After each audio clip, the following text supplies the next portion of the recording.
Oh, thank you. Hello, this is Stuart from Hear Me, See Me podcast. Today I've got a wonderful lady with me who I've sort of known for a while. There was this name that kept popping up. You know, she's been a long supporter of Haircuts for Homeless. And all of a sudden, it sort of came about that I realised who she was. So I've got her on the podcast. Today I'm talking to Dulcie Shepherd. How are you, my lady? I'm really, really good, thank you. Yeah, I'm interested in that. I'm that lady that keeps popping up. I would say that a lot of people say that's very true about me. It was really surreal because I kept saying, because it's quite an unusual name, Dulcie. It's not a regular, you know. So as soon as I saw Dulcie on something else, I thought, I know that name. And then I realised that you've been a long supporter. But before we talk about that, let's talk about, because you've written a book called Not Bloody Rocket Science. And I love the title of that. So tell me about, you know, what led you to write that, and then tell me about the work behind it. Okay, well, the other thing about my name is that I've now been married twice, and I'm now Swanston. So I'm now Shepherd. No, it's fine. I've kept Shepherd as a middle Christian name, and Swanston's a new surname. So whenever people are like looking for me, they're like, "Are you still Shepherd? Are you something different now?" And they're really confused. So that's another reason why I'll have further confused you by popping up as different, but they are all me. It's Not Bloody Rocket Science was a real labour of love, I've got to say. But it started off when my clients, so I work as an executive coach, and I also train people in leadership skills, I suppose. But I train people right from exec level to graduate level. I work across loads of industries, and I love what I do. And people kept saying to me, "You should write a book about this stuff." Because what I specialise in is taking what is fairly complicated science, which is about how we are wired to behave, how we believe things that may not be true. And I take all of that neuroscience and psychology, and I try and make it so easy that you or I or anybody else, regardless of level, regardless of like academic ability, can just go, "Oh, I get it. Oh, bloody hell." And then I got this reputation for going, "Yeah, it's not bloody rocket science," but that doesn't mean it's not hard. It's easy to do something about. And because I'm from Yorkshire originally, it sort of fits with that. And people used to say, "You should write a book about it. You should write a book about it." And I thought, do you know what? I've got 5 kids, 2 dogs, and a really busy life. How am I going to find time to write a book? But I've got a tease made that I can see just here. And what I did is I just used to set my alarm for half an hour earlier and just type it out. And I basically then sent it to a few people when I got brave enough. And this is like a 3-4 year process. I don't know if you've ever written anything, but you never send it to anybody. My husband once made the comment, he said, "There's a real issue with you being a writer. You don't actually want anybody to read what you've written." But eventually I showed it to a very good friend of mine who'd worked in publishing all her life, and she went, I wondered when you might show it me. And she helped me to find a fantastic editor, a brilliant typesetter, and we went for it. And it's just been lovely because people have been really generous enough to say it's really helped them to do different stuff, not just at work but in their lives. And that's all I wanted, was to have something that people went, "God, this is easy to read, and this isn't full of like stuff I don't understand. It's like easy to read psychology and neuroscience that helps you live your life a little bit better." So now I'm just chuffed to be talking to you about it. So thank you for having me on. So tell me, go back to, you know, what was your upbringing like? Because I like to go back to that to see, you know, what forms you as a person. So where do you grow up in Yorkshire? I grew up in South Yorkshire, a mile from a pit village, which my family didn't work in, but my granddad was at Orgreave, which is famous for all the wrong reasons. But I was always really, really proud to be a miner's granddaughter. And equally, he was really proud when I then became the first person in our family to go to university. And even more proud, I've got to say, when I got my first job, Stuart, which was working for a brewery, and I used to get a beer allowance. So I walk in to his local pub where he'd tell me, "Oh yeah, come and meet me at the pub and pick me up." I think it was simply because his granddaughter was bringing him a slab of stones that was free with her job, and he can go, "Yeah, you know, this is my clever granddaughter, and that's what she does right." So I come from I mean, we started off as working class, but my mum and dad worked really hard, and they became, my dad became a manager in his job, and I got to do a bit of work experience with him really early on. And people used to say, oh, you know, your dad's a really good boss. And I think even from then I started thinking, oh, what makes a good boss and what doesn't make a good boss? And I just became fascinated.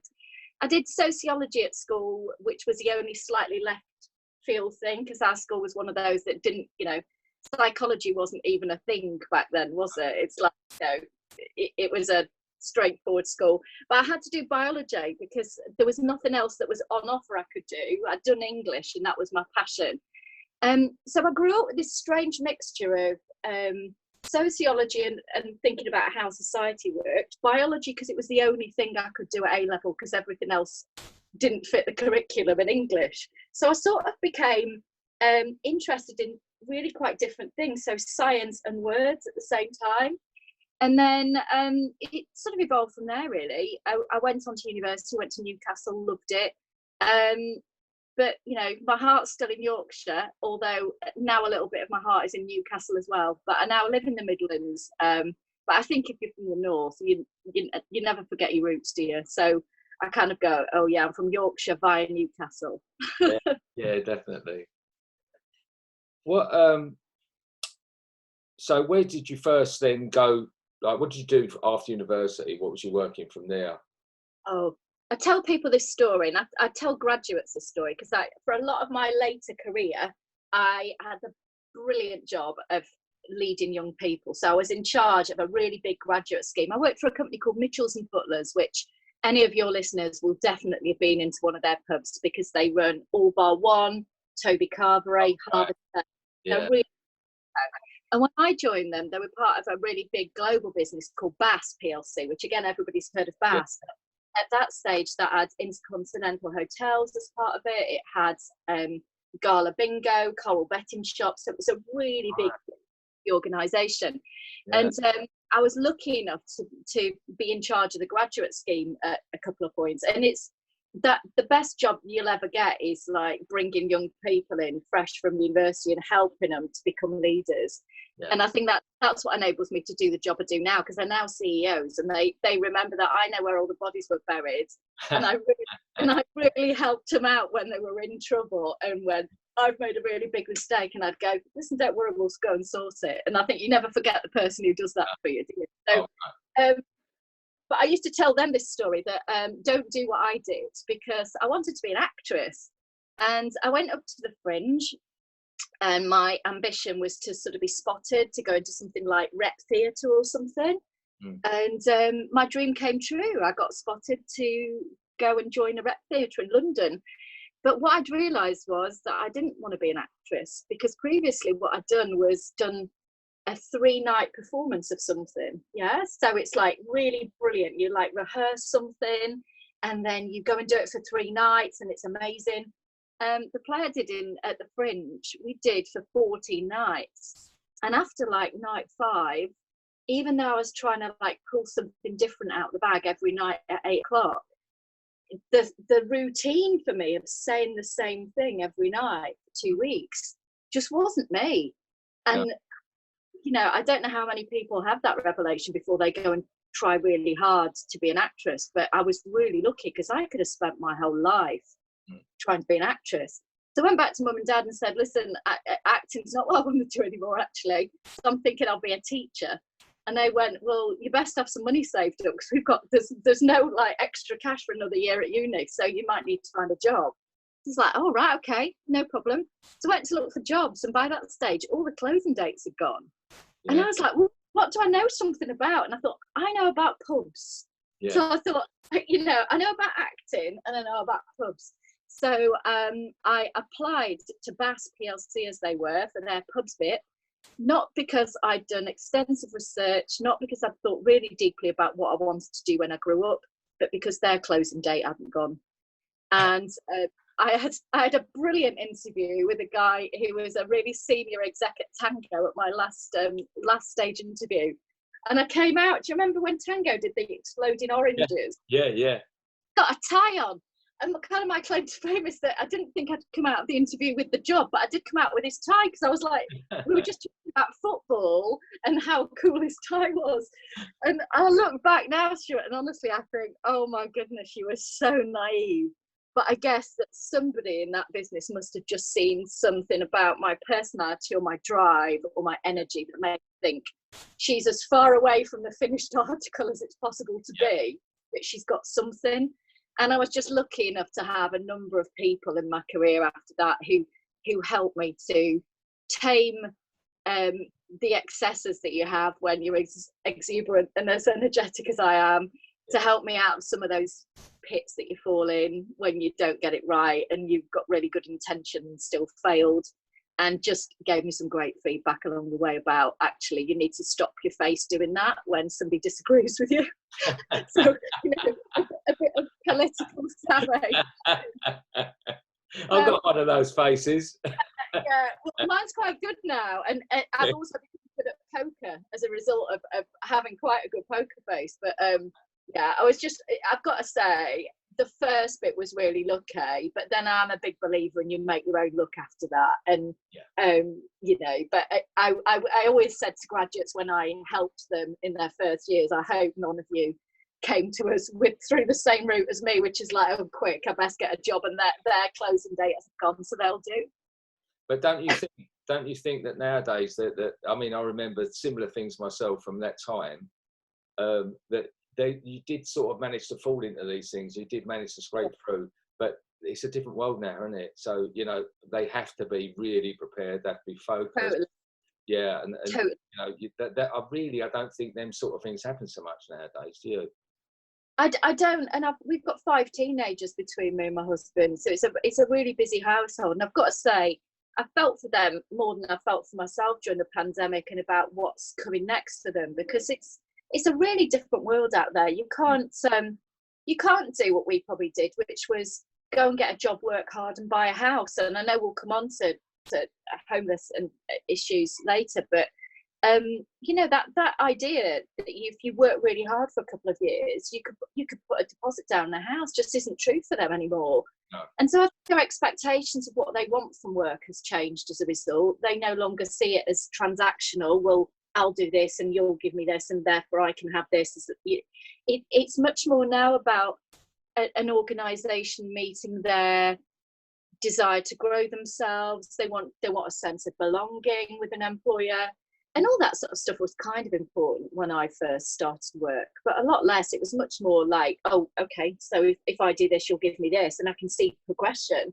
They're much more about self-actualization and fulfillment. And why wouldn't they be? Because the world's a different world to work in and live in, isn't it? So, but I felt really sorry for we've got teenagers at all the different levels of, like, missing GCSEs, missing A levels, missing a year of school, being anxious and not wanting to go back to school.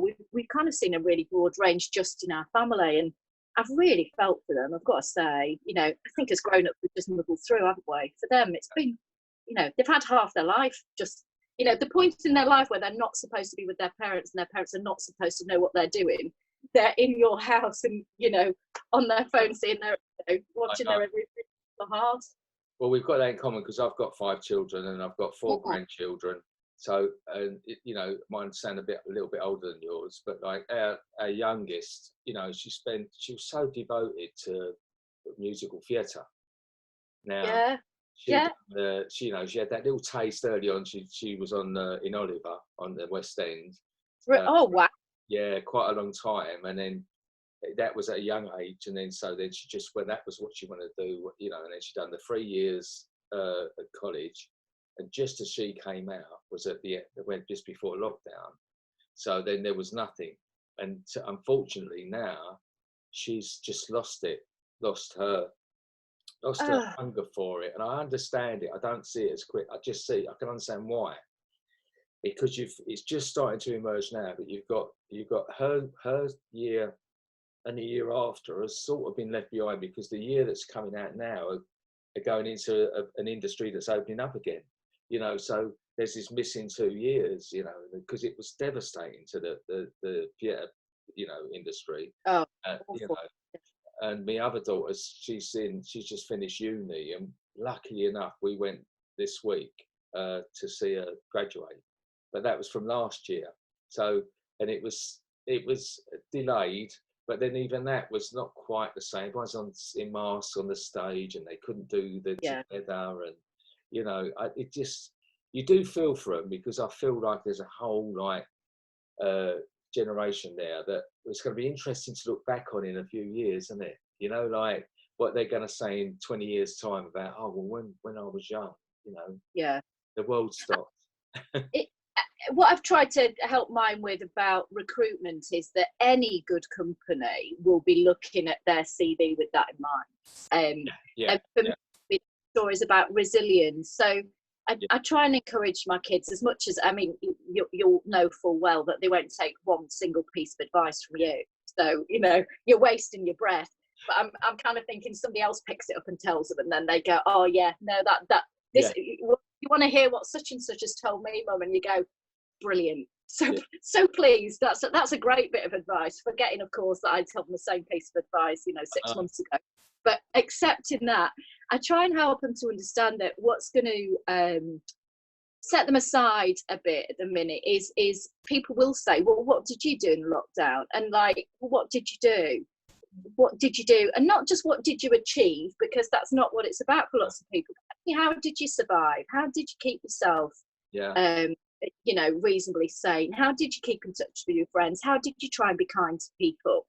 And just have some stories about how you used it as an opportunity to think about yourself and your resilience, and have a story to tell about that. Not because it's a made up story, but because it'll be those sorts of things that our employers are interested in, because they will fully recognise that with a year off school, you're not going to necessarily have got the grades, or there'll be gaps, or you know, you just didn't have as much social interaction for a couple of years, and all that stuff is going to take its toll. So that's where I'm hopeful, is that when our young people go into the workplace and when they're growing their lives, maybe it will have, you know, they say what doesn't kill you makes you stronger, and it's an awful phrase, isn't it? But I'm hoping that it gives them something that we can't appreciate yet. We don't know what it is, but I have to pin me hope on that, because otherwise you just go, this 2 years has been horrific for them. I'm thinking, no, maybe in a few years' time they'll look back and go, do you know what? I wouldn't want to live through that again, but it did give me something here, and it gave me a different way of seeing this here. That's the thinking. And there is that thing of with an employer, or you know, anything like that you know, what you went through. You had as you say, you had a horrendous interview, but they saw something in you. So there is that thing that a good boss, or a good recruiter will see through, that there's something, you know, there's something shining through. And that's, you know, so it's that positivity is the thing that they'll look for, I think. I think so, and that, you know, there's lots of indicators about what makes people high potential, for example. So I do a lot of research in that area. So I did quite a lot of research, and then I bring it into business, if you like. So, and there's a lot of science around the fact that, you know, that learning mindset, so actually just never wanting to stop learning, is one of the things that actually, as a quality, if you spot that in people, that they're more likely to have higher potential. And building resilience is another one. So quite often when I'm talking to people, I say, you know, if you've got a desire to learn and you never think you're finished, I've got a quote where I say, if I'm finished, I'm finished. You never stop learning. And if you deliberately build your resilience, for me, they are two things that enable you to succeed. I think then when you get experience and you're able to make decisions when things are ambiguous, that's the third one I'd add in. But you're not going to have that as a teenager. So for mine, I'm like, resilience, and just keep learning something. Doesn't matter what the thing is, just keep growing your brain. Just keep looking for not being finished. Don't look to be right, look to be wrong. Train the brain to just be curious. If I don't teach anything else, if they listen to nothing else, and they're the two strands that eventually go in their heads. I had a great one what you said about the kids not listening, because I went into recovery 15 years ago, and a guy came in more or less the same time, a little bit after, I think, called Paul Hannaford, and he's been a guest on my podcast. And he's an amazing man. He's an ex-drug addict and like, you know, a very naughty boy, and he looks Yeah. smart, and he spends his whole life now going to schools and football clubs and teaching kids that there's a different way. You know, he's an amazing guy. And it was funny that then he visited my kid's school. And they came home. Did they make a connection? No, well, no, they didn't know at first. So they come home and they said that this guy, Paul Hannaford, has been at their school. And he told them all these things. And then they started really, just like you said, oh, and he said about this and about this. And it's all the things I've been saying, you know, that I'd learned through recovery and I've been trying to instill on the kids. And they went, oh, and he said this and he said this. And I went, oh, and I got, it was really funny. Like I was like a little child. I got all like, I went, well, I've been saying that for years. And then I went, here's a mate of mine. And I went, oh, you know him? As if I went, I do know him, yeah. But you know him? Like, he's a really cool guy, Dad, you know. Yeah. And if you ever get a chance, like, have a listen to him, a back episode of mine with Paul Hannaford is just an amazing, you know, he sort of, he typifies the positivity and moving forward, you know, and that thing of, you know, this is an interesting one that the headmasters kept saying. They still have headmasters. Yeah, I think they're called head teachers now. Oh, right, the head of. Yeah. And, they would get him in and say, look, we've got trouble with all our 16-year-olds. Come and talk to our 16-year-olds. And he was saying, no, get me in to talk to your 10-year-olds. Yeah. You know, don't get me in. You know, like we need to get in early, and then I'll talk to the whole school. And that's that thing. And I think there's a thing nowadays of trying to put the fire when it's out, when it started, instead of trying to stop it starting in the first place, in all sorts of things in life. Well, I'd love to connect with Paul. We're doing a side. I think this is going to keep happening, isn't it? We'll do an aside, but I'd love to connect with Paul because we're doing. I'm working with my neuroscientist coach friend, and he's done a lot of work in schools. But we're just about to start a project around neurodiversity and how actually we need to start thinking of that at quite an early age at school, so that the way that classrooms are set up, the way that teaching is done, doesn't accidentally mean that we're missing a whole load of talent. And you'll probably know from your experience that when particularly younger boys are neurodiverse, it can lead to behavioural problems, and that doesn't need to happen, because then the behavioural problems lead to being dealt with in a particular way. And actually we've just got this vision of, if we could help people to understand what's going on in somebody's head, would you make the same decisions about how you tried to teach them something? If you know it's not going to work sooner rather than later, don't you save a barrel of trouble for yourself? So we're trying to use my skill in terms of making science really super accessible, and his skill in actually being a neuroscience, so knowing how the brain works.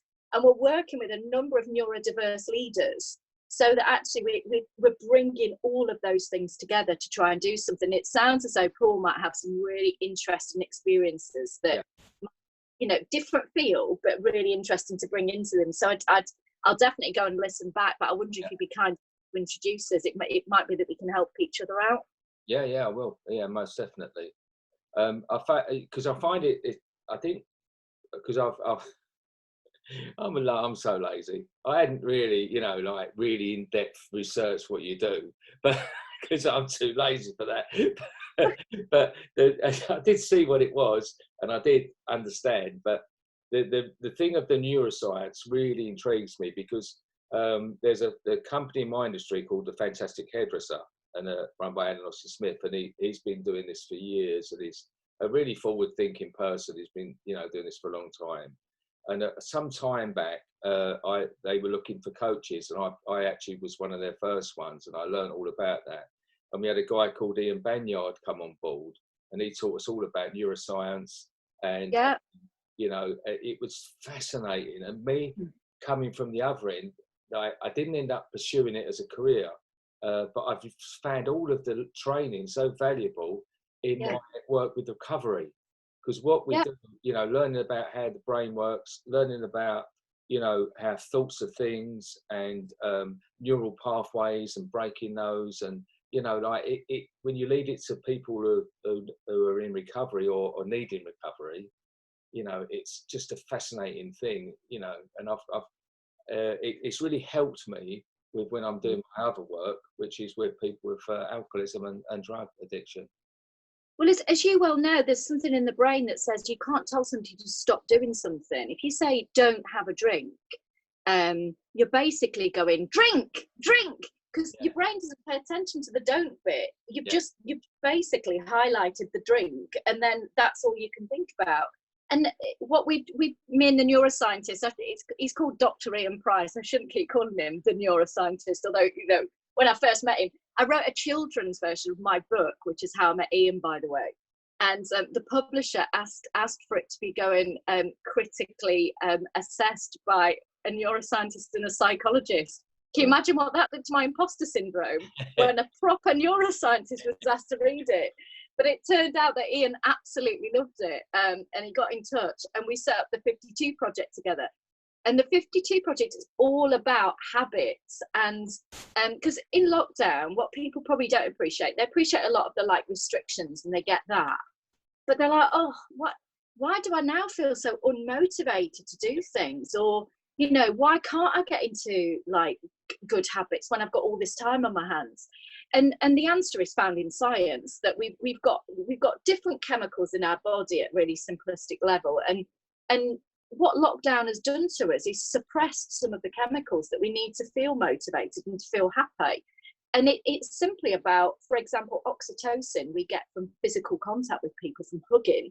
Yeah. We've not been able to do that. So it stands to reason you've got less oxytocin in your body. Well, we were thinking, what if people just knew that that was a thing? So therefore, you're not surprised that you feel a bit isolated, even if you can now see people again. And what if we help them to understand it's a chemical thing and it's a brain thing? And actually, there's some really simple things that you can do to boost your oxytocin levels. And we had this idea, and it was the reason we called it the 52 Project is we're running an Instagram every Friday at 10 for a whole year. And we started in January. And we just do one on a Friday over a cup of tea. We say we're changing the world one cup of tea at a time. Yeah. Because what we're trying to do is give people not complicated things like this week, for example, we're doing intermittent fasting, but we're not doing like the 5-2 for the rest of your life. We're saying, do you know what? If you just stop snacking a bit earlier and then you have your breakfast a bit later and don't have milk in your tea first thing, that you've probably done 12 hours, and 12 hours is quite good for your body and your brain, and here's why. So all of our tips are like so simple. The first tip that we did back in January was cold water. Yeah. And you might know about this, but cold water is so well indicated for lots of brain chemicals. There's lots of research that suggests it prevents dementia. Yeah. And you're going, well, why don't people know about cold water? Well, they do, but they're going, well, can you imagine in January going down to a river and having a cold swim? I mean, I'm quite brave, but it's like you've got to have real commitment, and you know what your brain does. It says, "Oh, I'll do it tomorrow."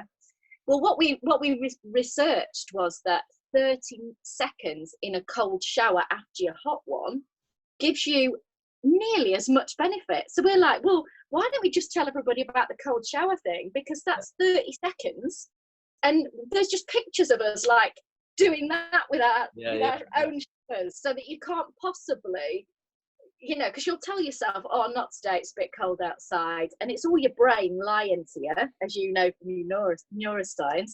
But we've tried to make the tips so simple that you can just, they're daily life tips. So it's like real science, but made so simple.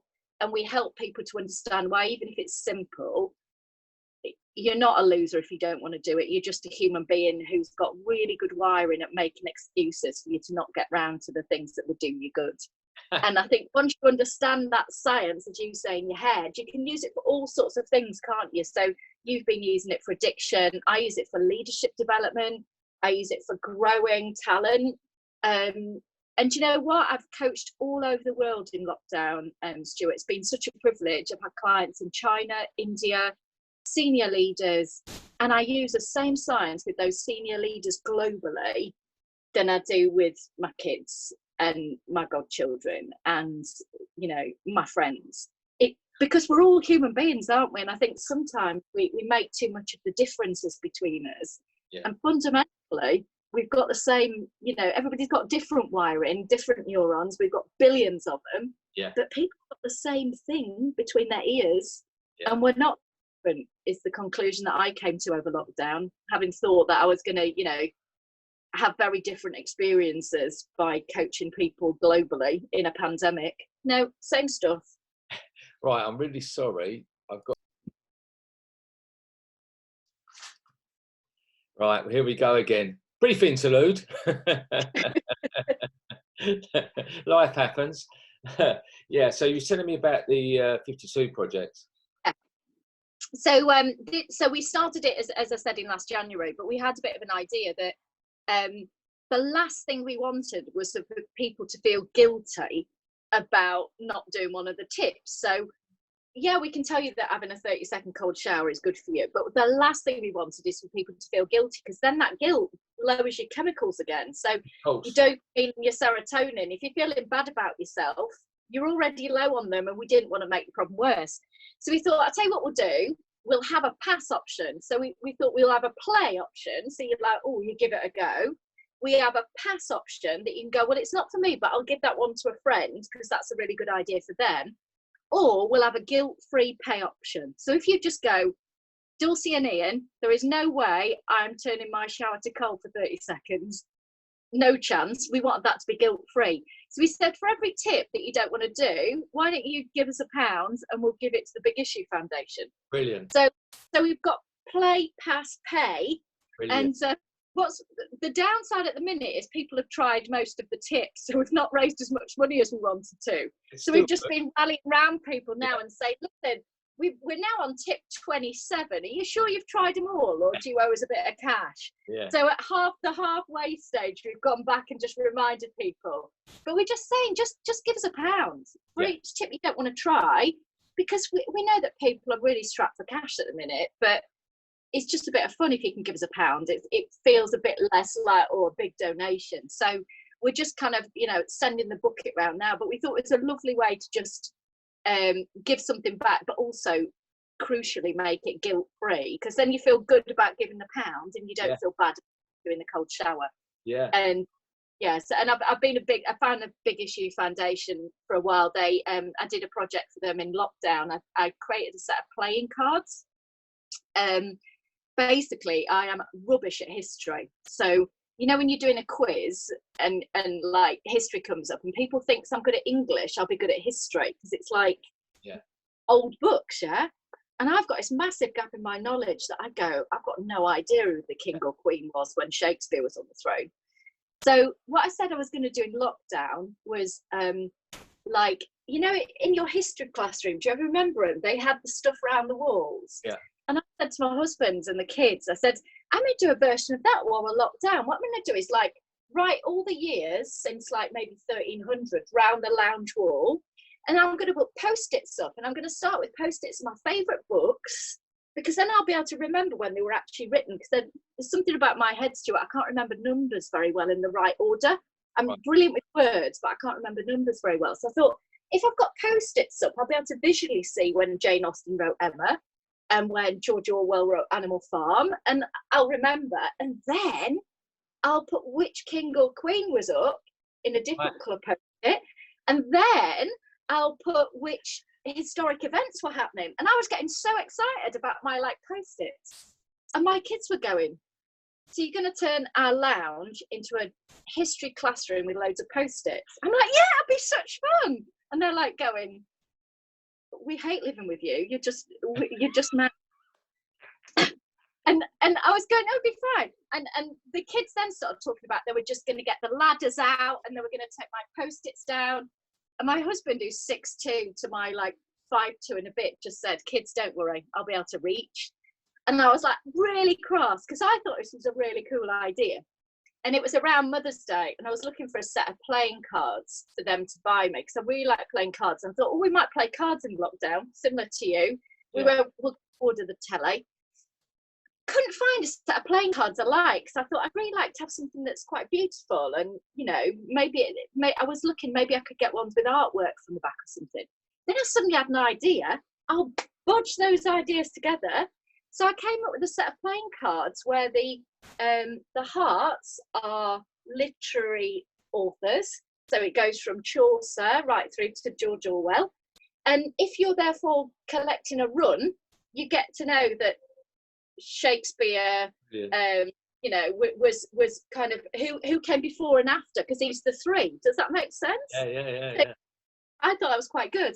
And then when you're collecting the aces, if the ace is Chaucer, well then you've also got another ace of clubs, I think it is, that's Richard II. So if you're collecting aces, you get to know that Chaucer and Richard II were around the same time. Right. So I thought, genius. So I got my friends involved. We runs a company called Noodle Fuel, and we created these playing cards. You can actually buy them. Right. So I should send you a set, and then, because at the minute you'll be like, I still don't get what she's on about here, but when you get them, people are like, oh, I get it.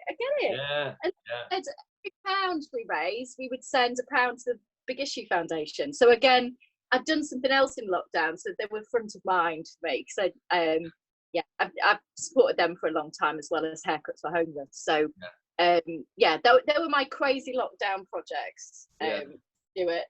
Playing cards and good health habits that don't take ages. Well, going back to the showers, have you you must have heard of Willem? Is it Willem Hoff? Yeah. Amazing no, we guy, isn't he? Yeah, he's amazing. You know, he's another level, isn't he? He's like, because a friend of mine's got a podcast, Scroobius Pip, and he had him on, and it's fascinating.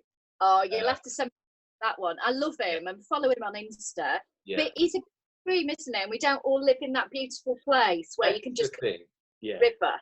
Yeah. So we were just thinking, you know what, and we do that with all our tips, Stuart. It's what's the easy version of the tip.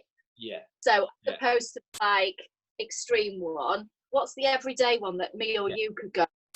Well, I'm right for this, but it doesn't take very long. I think it's crucial as well that because it's the thing is, if you aspire to be Willem Hoff, or you know, like you're not going to do anything. But you think, well, I can't do that, so I'm not going to do. Obviously, I won't do anything. But I love what you're doing, because it's then but you can have a cold end to your shower. We can do that, you know. I'm gonna do it later, you know. I'm gonna make sure I do that later. We've had some belters. Another really popular one, which again anybody could do, is before you get out of bed, have a pint of water. And it just requires you having a pint of water the night before by your bed. Because if you stand up and go, I'm going to drink some more water, by the time you've got down to the kitchen to go and get yourself a pint of water, 2 or 3 other things have happened. So the simple tip is either in a cold flask if you like cold water, but I just have my normal, normally a beer glass, just by the side of my bed the night before, and literally before I get out of bed, before I'm even awake, I just neck a pint of water.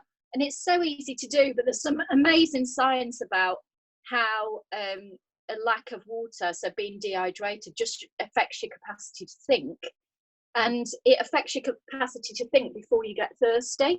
So it's just one of those things that means that you can be a bit more, cognitively ready to go, but it's really easy to do. Whereas, I know loads of people that said, oh, must drink more water, and then end up getting to 3 o'clock and going, crikey, I've not drunk very much water today. And we're trying to make it like it's like a no-brainer. It's too easy to not do. Yeah, no, I love it. So you said as well that you support, like that you support, the Big Issue and Haircuts for Runners. What initially attracted you to our charity? So yours I saw on the telly. I think it was. It had been a Friday or Saturday night. We were just watching something on the telly, I think, and it just popped up as an appeal. And I just thought, what a brilliant thing to do. And it's a bit the same as what we're trying to do with the 52 project, isn't it? It's like, we probably can't solve the homeless issue, but flipping out, what we can do is give people a good haircut so they feel better about themselves. And it's like, it ticked all my boxes. It does no harm whatsoever. Yeah. So I'm a big, sometimes we try and do things and it gets political and it gets difficult. And I just thought, you know what, giving people a haircut, it just no harm whatsoever. And it's so immediate, isn't it? Yeah. And so I told the kids about it, because they become very used to me chatting to homeless people wherever I see them in the street and going to buy them a cup of tea. And they'll start doing it now, because they've seen me modelling that you know, you don't just ignore it and walk past because it's difficult, because somebody looks different to you.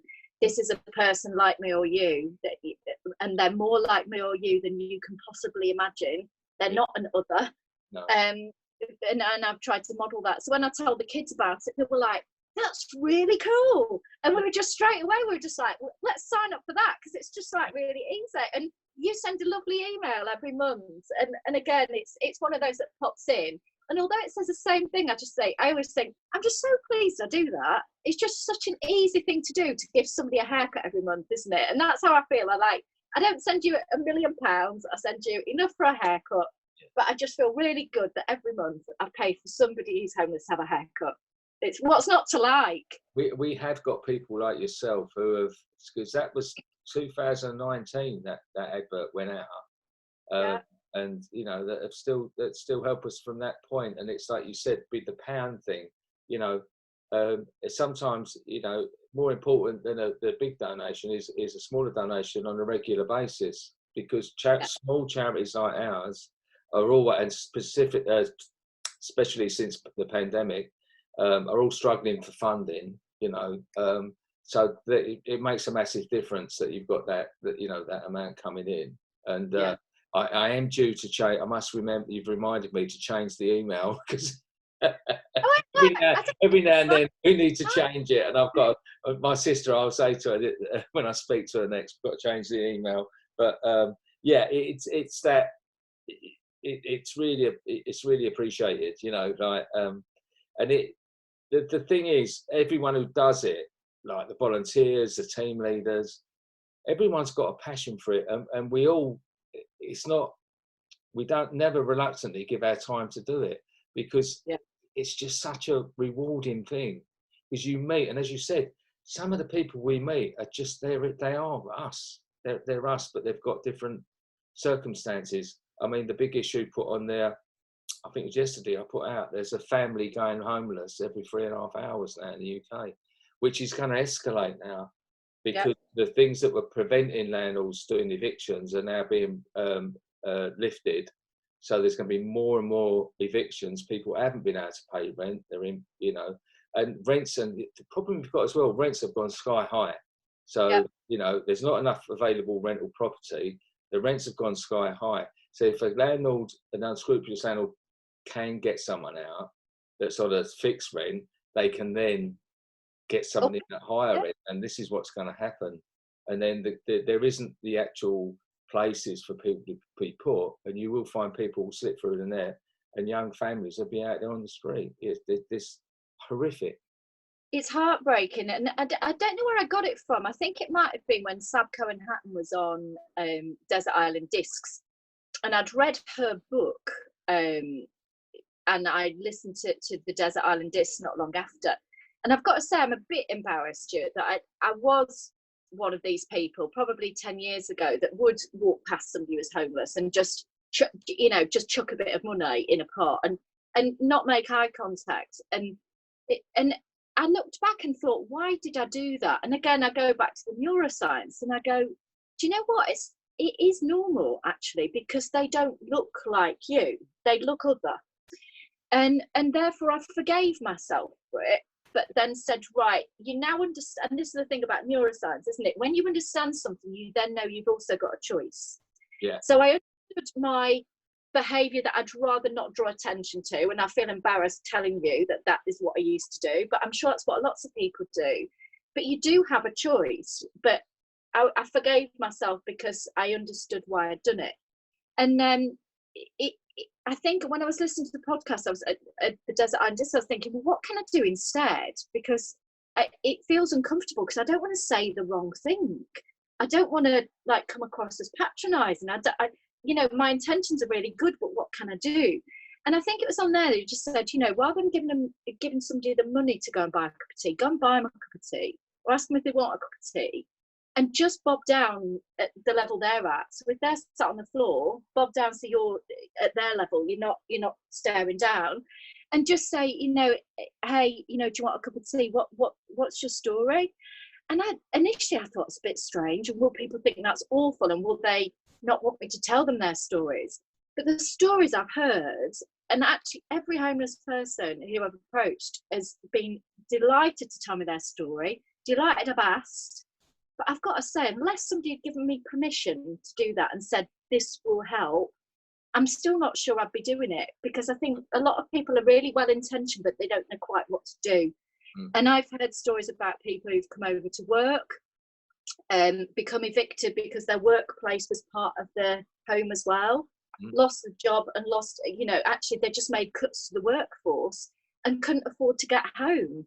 So they're homeless in our country, and they'd much rather, this gentleman was from Italy. It was a wonderfully erudite, well-spoken man, you know, talking to me in English, and I'm embarrassed, because I'm like, you're in my country, you're homeless and you're bilingual, you know, how does this work?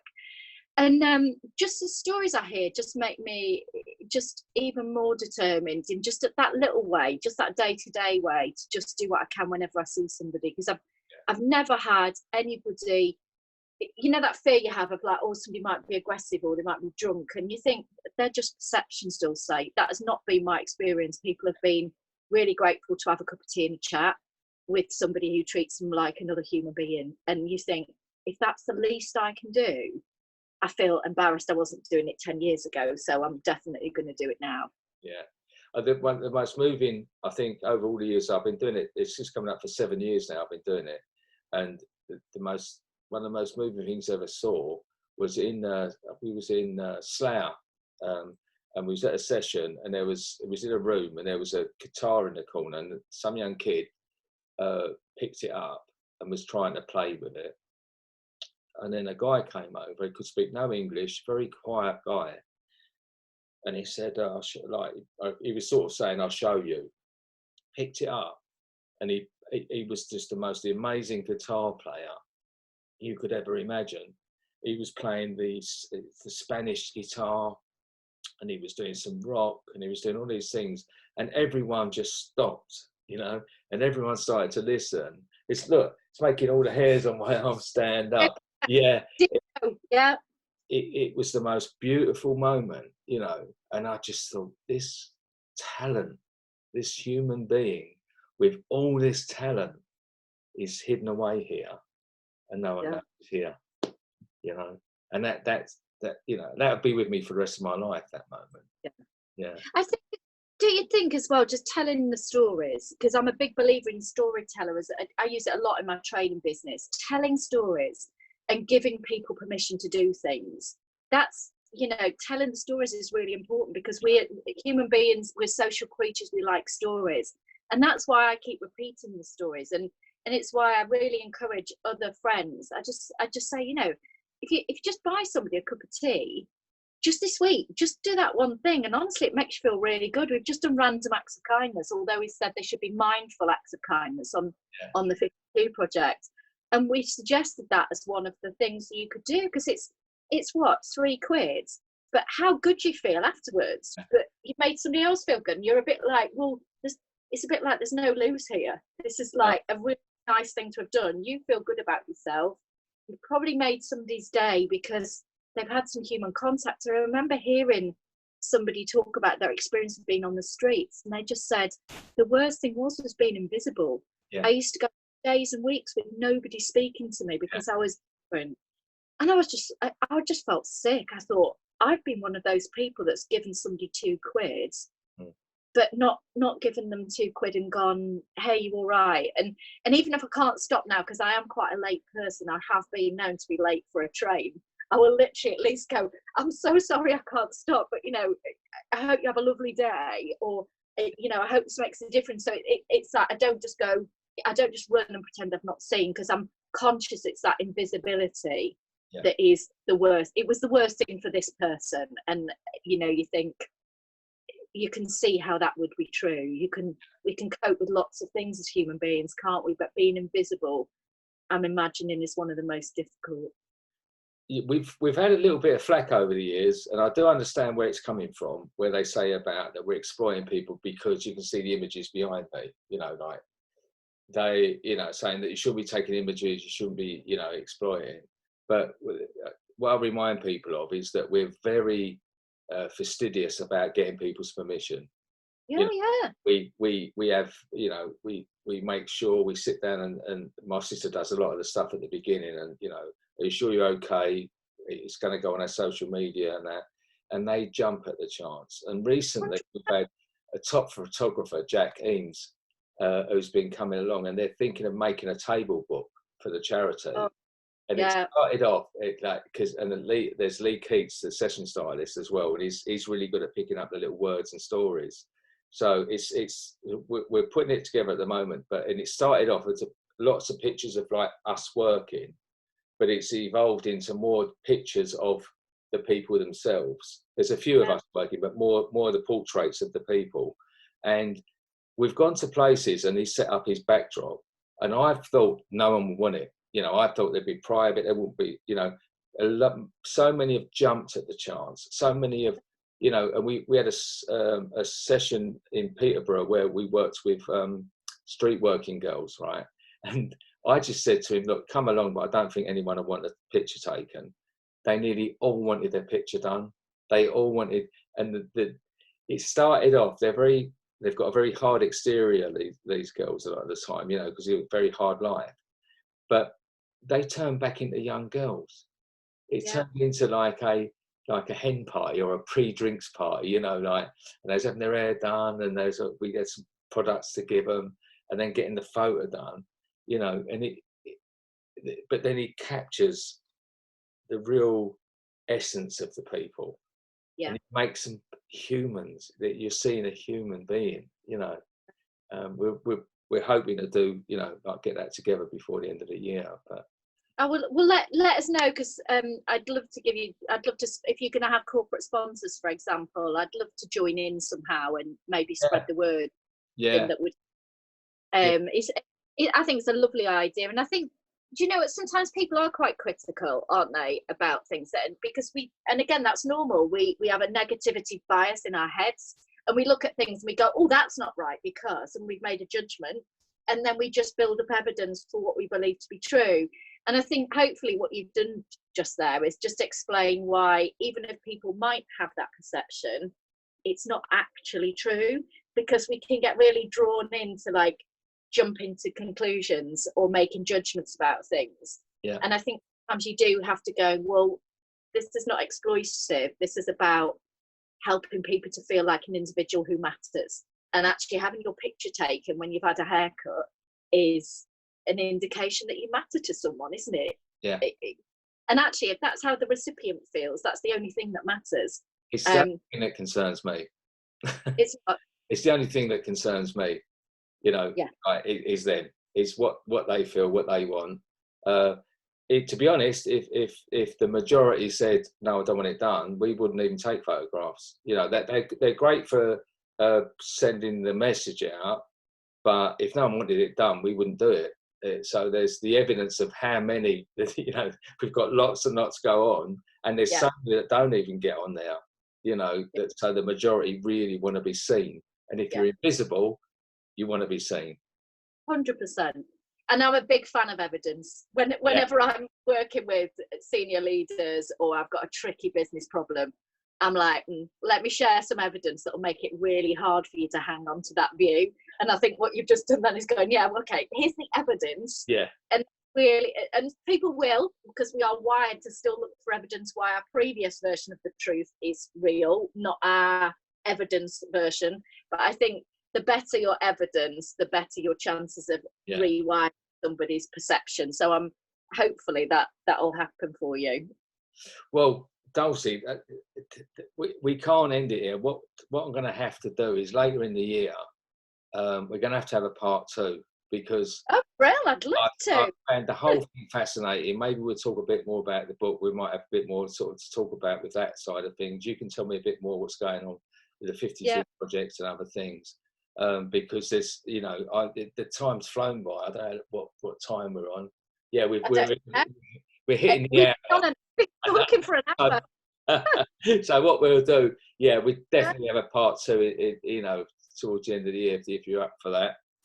Oh, I'd love to. And there's one guarantee is I'll have done something again that's a bit different and a bit new between now and then, because there's something about my head that just doesn't stop inventing things. I think I'm probably a frustrated inventor who's not very good with their hands.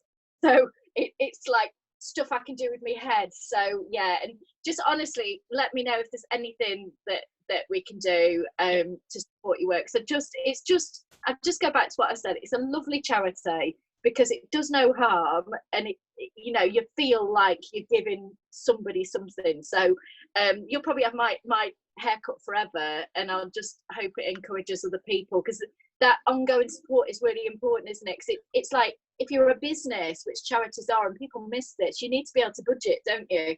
And somebody once said to me, they said, don't do the big gestures, do the small gesture forever, because that's the helpful thing for a charity. And you can forget sometimes, can't you, that at £2 a month, you think, oh, I can't, you don't get round to setting it up. Yeah. Whereas if you realise what £2, £3, £4, £5, £10 a month can mean to a charity, you forget about it because it's gone, but it makes such a difference. You can plan. Yeah. Well, Dulcie, thank you in person finally for your support. You're welcome. A very interesting hour, and also we'll definitely speak to you in the future. Be lovely too. Take care.